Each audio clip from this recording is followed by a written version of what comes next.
প্রতিদিন সাত সকালে হুলহুলিয়া গ্রামের জেলেরা মাছ ধরতে যান চলন বিলে।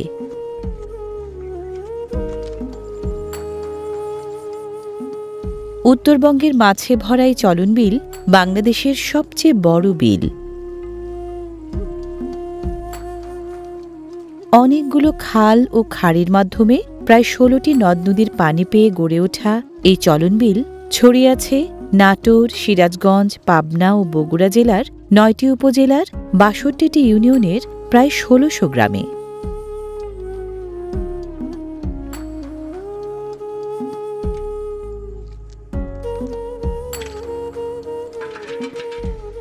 জায়গা ভেদে নানা রকম জাল দিয়ে মাছ ধরেন এখানকার জেলেরা।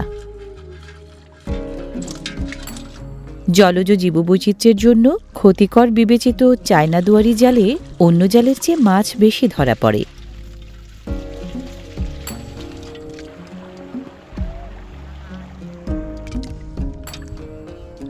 বিলের গভীরে হোক কিংবা বিলপাড়ের জলমগ্ন রাস্তায় যেখানেই পানি সেখানেই মাছ ধরার কোনো না কোনো আয়োজন। নাটোরের সিংড়া উপজেলার এই চৌগ্রাম ইউনিয়নে স্থানীয় বাসিন্দাদের বেশিরভাগের জীবন ও জীবিকা চলন বিলের সাথে বাঁধা।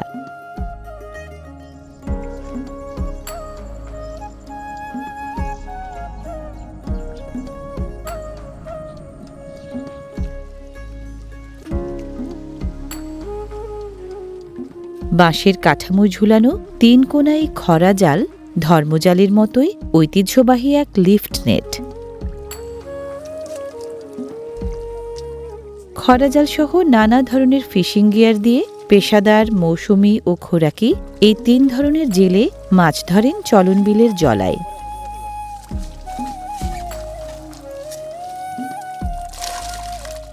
নানা কারণে মাছের পরিমাণ কমতির দিকে হলেও এখনও দেশের মিঠা পানির মাছের প্রধানতম উৎস এই বিল।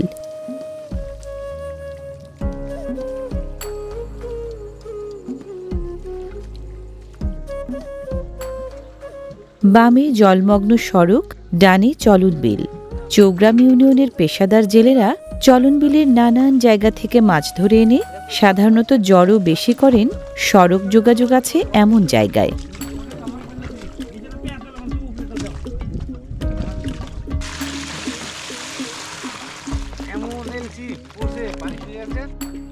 মাছে ভরা চলন বিলকে এককালে বলা হতো মাছের বাড়ি। এই মাছের বাড়ির সুস্বাদু দেশি মাছ ট্রেন যোগে চালান হতো কলকাতাতেও। মাছের সেই প্রাচুর্য আগের মতো না থাকলেও স্বাদের গুণ কম বেশি এখনও আছে। চৌগ্রামের মাছ ব্যাপারীরা এখানকার মাছ চালান করেন স্থানীয় টাওয়ার বাজার সহ সিংড়া উপজেলা সদরের নানা হাট বাজারে।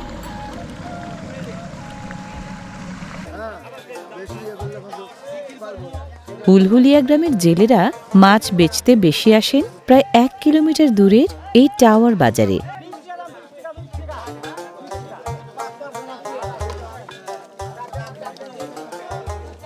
চলন বিলের ছোট বড় নানা প্রজাতির তাজা মাছ এখানে বিক্রি হয় প্রতিযোগিতামূলক দামে।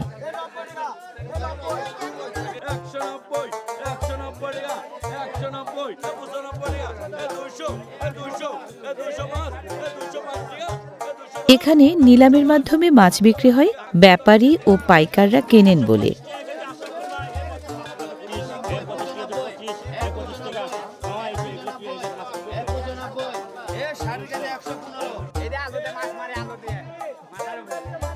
মাত্র ঘণ্টা ২-৩ ক্ষণস্থায়ী মাছ বাজারে প্রতিদিনই মাছ বিক্রি হয় মাছের মৌসুমে।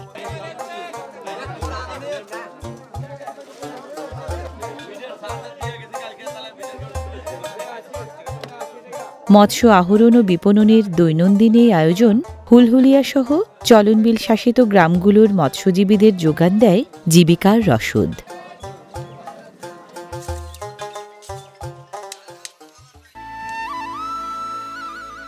নাটোরের সিংড়া উপজেলা সদর থেকে প্রায় ১৩ কিলোমিটার উত্তরে চলনবিল বেষ্টিত এই হুলহুলিয়া গ্রাম। হুলহুলিয়া গ্রামের বুক চিরে বয়ে যাওয়া এই নিয়ামত খালের সংযোগ আত্রাই নদীর সাথে।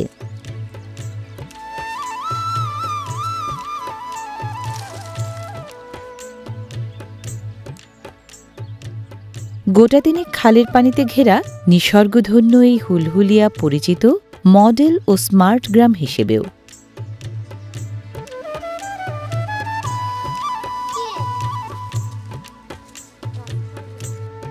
টিনের ছাউনি দেয়া মাটির ঘর বেশ নজর কাড়ে হুলহুলিয়া গ্রামে।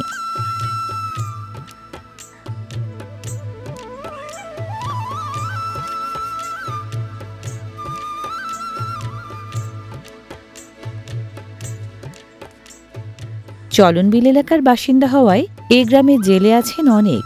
অবসরে তাই চলে নতুন জাল বোনা কিংবা পুরনো জাল সারানোর কাজ।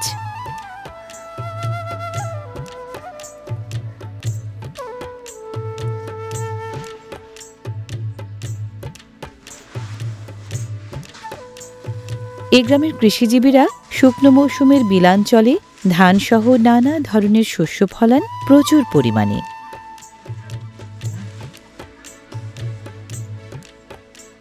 কখনো ধান ব্যাপারীরা ধান কেনেন ধান চাষির বাড়িতে এসে, কখনো ধান চাষিরা নিজেরা চালান করেন হাটবাজারে। ধানসহ নানান ফসল যোগান দিয়ে স্থানীয় চাহিদা মেটানোর পাশাপাশি দেশের খাদ্য চাহিদা পূরণেও অবদান রাখছেন এখানকার কৃষিজীবীরা।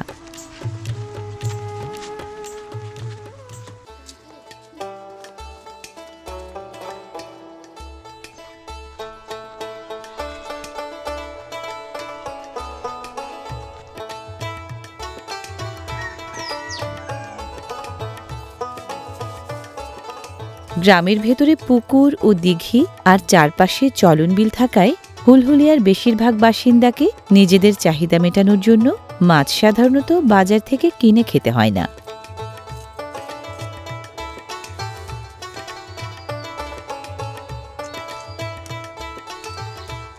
মাছের মৌসুমে মাছ খেয়ে কুলানো যায় না বলে বাড়তি মাছ কেটে ধুয়ে রোদে শুকিয়ে শুটকি করার চল আছে এই অঞ্চলে।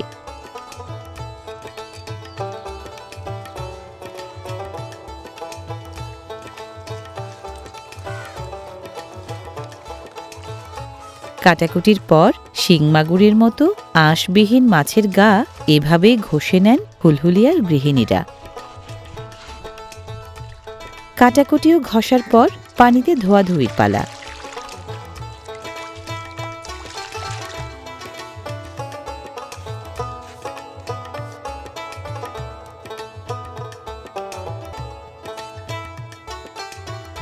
ধোয়া মাছ সুতলিতে গেঁথে রোদে সাধারণত শুকানো হয় খুঁটির সাথে টানা দিয়ে।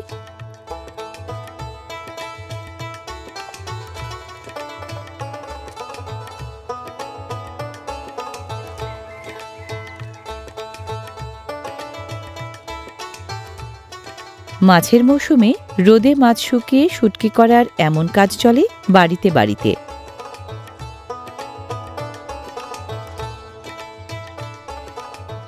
শোল, টাকি, শিং মাগুর, কইসহ নানা রকম মাছের এসব শুটকি হুলহুলিয়াবাসীদের নিজেদের চাহিদা মিটিয়ে বাড়তি আয়েরও যোগান দেয়।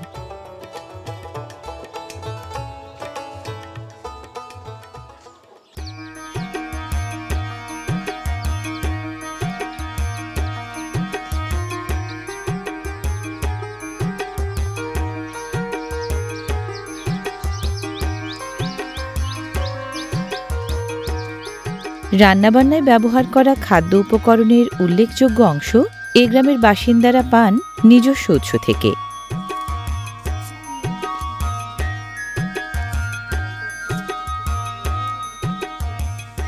রান্নাবান্না সহ এ গ্রামের গেরস্থালী জীবন বিলায় গ্রামীণ বাঙালি জীবনধারার চিরন্তন স্নিগ্ধতা।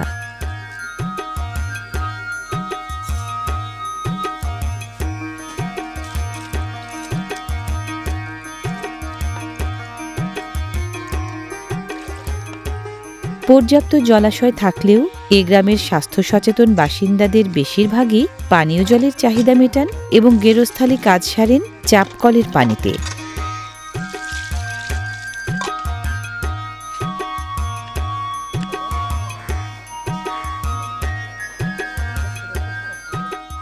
ধান ফলানো গেরস্থ বাড়িতে খড়ের গাদা সহজলভ্য।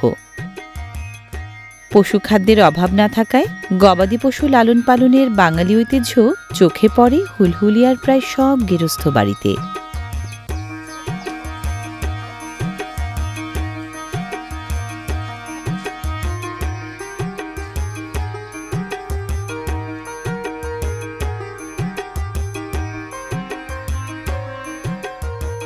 ঘরে পালা গবাদি পশুর কাছ থেকে মেলে পর্যাপ্ত গোবর। চুলার জ্বালানি হিসেবে গোবর কাঠি ও ঘুঁটে ব্যবহারের তাই চল বেশি এই গ্রামে।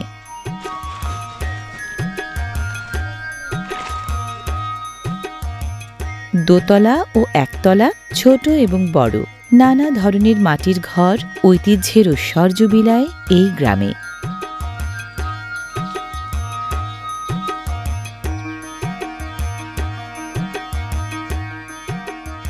শুধু মাটির ঘর নয়, মাটির তৈরি ফসল রাখার গোলাঘরও বাড়িতে বাড়িতে জানান দেয় ঐতিহ্য প্রীতির।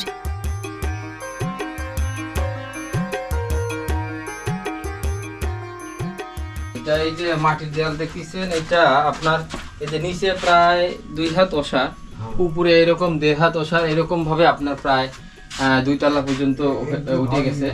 উপরে যদি আপনি দেখতে চান, উপরে আছে আপনার যে আমার সাথে আসতে পারেন, উপরে দেখতে পারেন।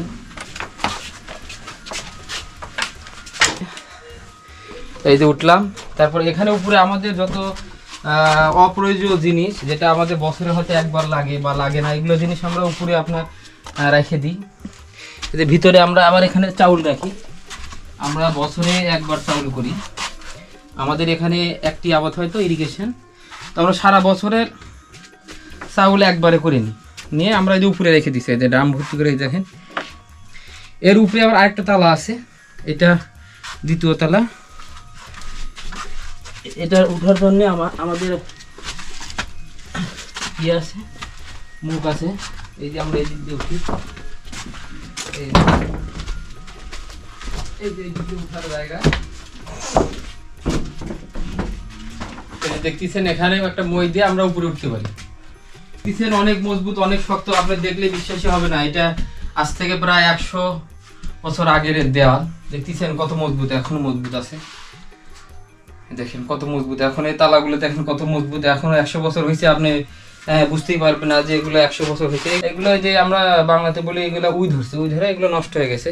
বাড়িতে লোকজন নাই, বাড়িতে আগে অনেক লোকজন ছিল।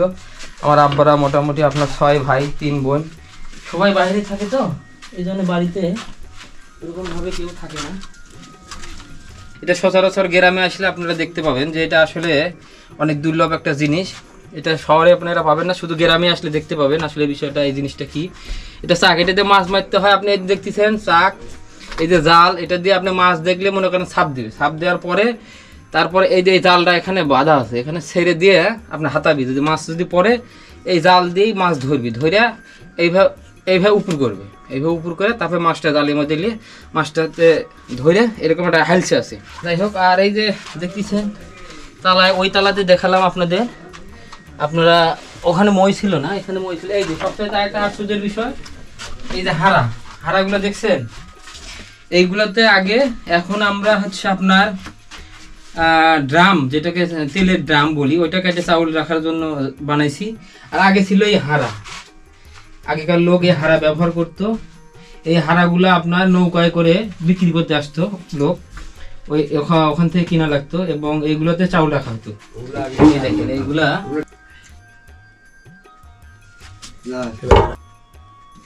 এই যে এগুলো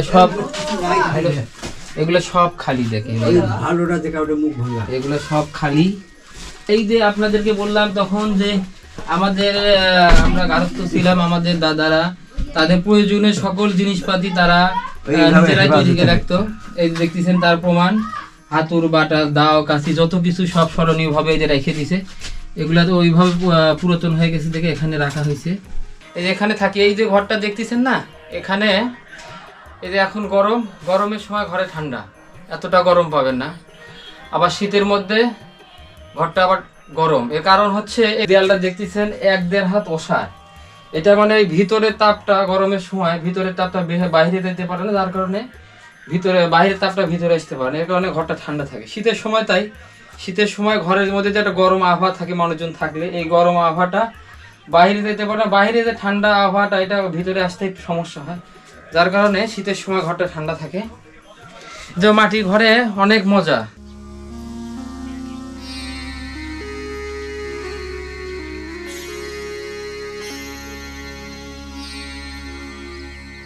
তালুকদার পাড়ার দর্শনীয় এই তালুকদার প্যালেস হুলহুলিয়া গ্রামের নাম করা তালুকদার পরিবারের বিখ্যাত বাড়ি।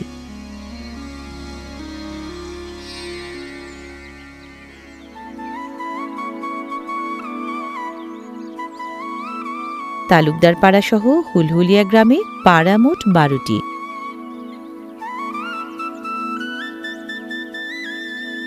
প্রায় 4 বর্গ কিলোমিটার আয়তনের বড় এই গ্রামে পুকুর আছে 1/2 শতাধিক।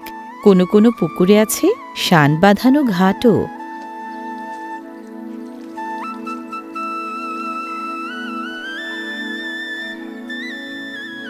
গ্রামের চেয়ে মৌজা বড় হলেও এই হুলহুলিয়া গ্রামে শ্রীবল্লভপুর, পশ্চিম বড়বাড়িয়া ও হুলহুলিয়া নামের 3টি মৌজা।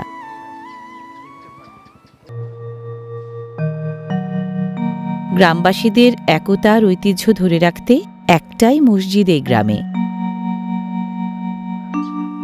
এ গ্রামের ঐক্যবদ্ধ গ্রামবাসীদের ঐক্যের ধারক ও বাহক হুলহুলিয়ার সামাজিক উন্নয়ন পরিষদ।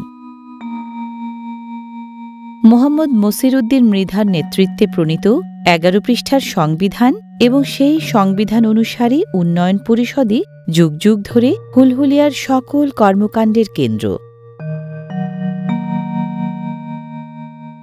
এই গ্রামে 1940 সালে এম এ মসিরউদ্দিন মৃধা সাহেব উনি একটা কাঠামো তৈরি করে দিয়েছে। সেই কাঠামো অনুযায়ী আজ পর্যন্ত আমাদের এই ঐতিহ্য আমরা বহাল রেখেছি। আমাদের এখানে 12টা পাড়া আছে এবং 60টা সংস্থা ছিল। এখন আমাদের সংস্থাগুলো বৃদ্ধি হয়ে 10টা সংস্থা হয়েছে এবং আমাদের এখানে প্রতি 2 বছর পর পর এই চেয়ারম্যানের মেয়াদকাল শেষ হয়ে যায় এবং চেয়ারম্যানের মেয়াদকাল শেষ হলে তার 1 মাস আগে চেয়ারম্যান সাহেব তার নিজ দায়িত্বে 5 সদস্য বিশিষ্ট একটি ইসি ইলেকশন কমিশন তৈরি করে দিবে এবং ইলেকশন কমিশনের কাজ হলো যে সুষ্ঠু নির্বাচন সুসম্পন্ন করা এবং এটার মাধ্যমে আমরা হলো যে একটা প্রতি 2 বছর পর পর একটা ভোট প্রক্রিয়া আমরা করে থাকি এবং এই ভোট প্রক্রিয়ার মাধ্যমে আমাদের পুনরায় পরিষদে নির্বাচিত চেয়ারম্যান তৈরি হয় এবং সেখানে চেয়ারম্যান এবং সহ চেয়ারম্যান এই দুটোরই আমাদের ভোটের মাধ্যমে নির্বাচিত হয়ে থাকে। আর পাশাপাশি যে 21 সদস্য আছে এটা আমরা পাড়া ভিত্তিক, আমাদের যে 12টি পাড়া আছে পাড়ার আয়তনের উপর ভিত্তি করে যে পাড়া বড় সেই পাড়ার আমাদের সদস্য বেশি দিতে হয়, যে পাড়া আয়তন ছোট সদস্য ছোট হয়। এইভাবে আমরা 21 সদস্য আমরা সিলেকশন করি। তাদের শপথ টপথ পাঠ করানোর পর আমরা বিভিন্নভাবে তারা এই কাজ মানে সমাজ গঠন করার জন্য তারা বিভিন্নভাবে এই কাজগুলো তারা মানে দায়িত্ব পালন করে থাকি। হুলহুলিয়াবাসীদের গণতান্ত্রিক স্বশাসন ব্যবস্থা ও বহুমাত্রিক উন্নয়ন উদ্যোগ নিশ্চিত করেছে ঝগড়া বিবাদ, মামলা মোকদ্দমা, চুরি ডাকাতি, অপরাধ, মাদক, বাল্যবিবাহ, যৌতুক ও নিরক্ষর মুক্ত গ্রাম গড়ার সম্মিলিত প্রয়াস। আমাদের যে 12টি পাড়া আছে 12টি পাড়াতে আমাদের নিম্ন আদালত বলি আমরা। এখানে পাড়া আয়তনের উপর ভিত্তি করে 4 সদস্য, 5 সদস্য, 6 সদস্য ভিত্তিক একটা নিম্ন আদালত আমাদের গঠন করা আছে। যদি ওই পাড়ার যদি কোনো সমস্যা হয়ে থাকে তাহলে আমরা ওই পাড়ার যে চেয়ারম্যান, সহ চেয়ারম্যান আছে, ক্যাবিনেট আছে, ওদের কাছে প্রথমে ওরা মানে অভিযোগ দাখিল করবে এবং সেখান থেকে যদি কোনো সুরাহ না পায় তাহলে উচ্চ আদালত হিসেবে হুলহুলিয়া সামাজিক উন্নয়ন পরিষদ সেখানে তারা দ্বারস্থ হবে এবং হুলহুলিয়া সামাজিক উন্নয়ন পরিষদে যদি তার কোনো ব্যবস্থা তার মনোপত না হয় যে দেশের প্রচলিত আইনকে আমরা শ্রদ্ধা করি এবং সেই আইনের উপর শ্রদ্ধাশীল রেখে আমরা বলি যে একটা বিচার প্রক্রিয়া শেষ হওয়ার পরে যে 30 দিনের মধ্যে আপনি হলো যে যদি রায় যদি মনোপত না হয় তাহলে আপনি দেশের সর্বোচ্চ যে আদালত আছে সেখানে আপনারা আইনের আশ্রয় নিতে পারেন। তা আজ পর্যন্ত এইভাবে কেউ আপাতত যায়নি। আমরা যখন 30 দিনের মধ্যে না যায় বুঝে নিই যে এটা আমরা তারা হলো রায়টা মেনে নিয়েছে এবং এখানে ধরেন যে আপনার বাল্যবিবাহ নেই এবং মাদকের কোনো সবল এখানে নেই এবং পাশাপাশি ইফটিজিং এই ধরনের মারাত্মক যে সমস্যাগুলো এগুলো থাকে না। আর যদি বাচ্চা কাচ্চা লেখাপড়ার পুরো আমাদের বেশি থাকে, নজর থাকে। আর প্রতিটা ঘরে ঘরে একটি করে চাকরিজীবী আছে, সরকারি হোক বেসরকারি হোক কোম্পানিতে হোক, অধিকাংশ লোকই আমাদের চাকরির উপর ডিপেন্ড করে। আর বাদ বাকি যে সকল লোকজন চাকরিতে নেয় তারা কৃষিকাজের উপর নির্ভর, তারপরে বাকিগুলো হলো যে আপনার ব্যবসা বাণিজ্য এই ধরনের থাকে। হুলহুলিয়া এখন শতভাগ শিক্ষিত বাসিন্দার গ্রাম। শিক্ষার প্রসারে ভূমিকা রাখছে মাদ্রাসা, উপানুষ্ঠানিক বিদ্যালয়, প্রাথমিক বিদ্যালয় ও উচ্চ বিদ্যালয়।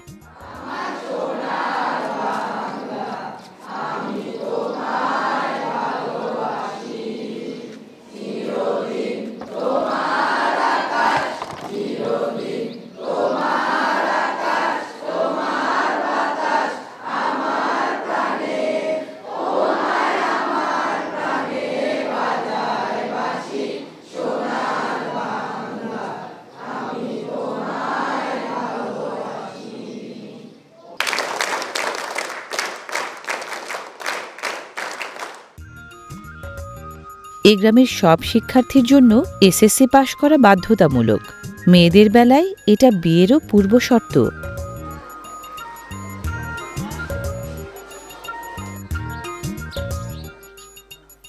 শিক্ষানুরাগ বেশি বলেই হুলহুলিয়া গ্রামের শ-দুয়েক প্রকৌশলী, শতাধিক চিকিৎসক, উল্লেখযোগ্য সংখ্যক কৃষিবিদ, আইনজীবী, শিক্ষক, ব্যবসায়ী ও চাকরিজীবী সাফল্যের স্বাক্ষর রাখছেন দেশে ও বিদেশে।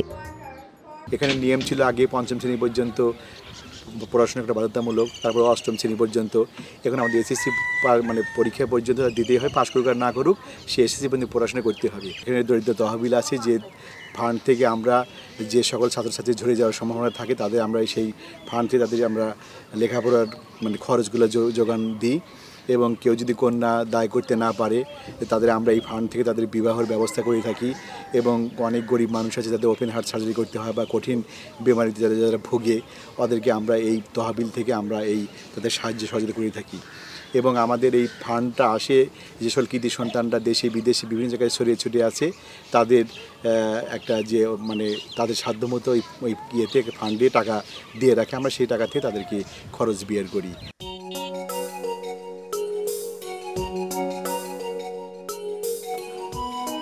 হুলহুলিয়া বাজার এলাকাটি জনসংযোগ, বিকিকিনি ও অবসর যাপনের জন্য ১০০৬ বাসিন্দা অধ্যুষিত এই গ্রামের সবচেয়ে জুৎসই জায়গা।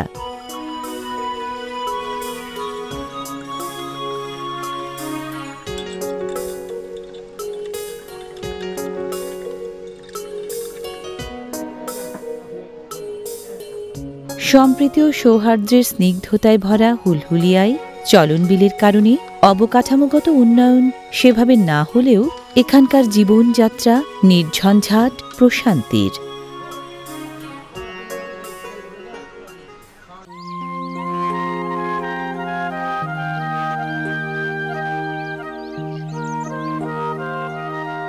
$৯০,০০০ গ্রামের বাংলাদেশে সাধারণ এক গ্রাম হয়েও আদর্শ স্থানীয় গ্রাম হয়ে ওঠার ব্যতিক্রমী উদ্যোগ নিয়ে চলনবিল শাসিত এই হুলহুলিয়া গ্রাম যেমন অনুকরণীয় তেমনি অনন্য সাধারণ।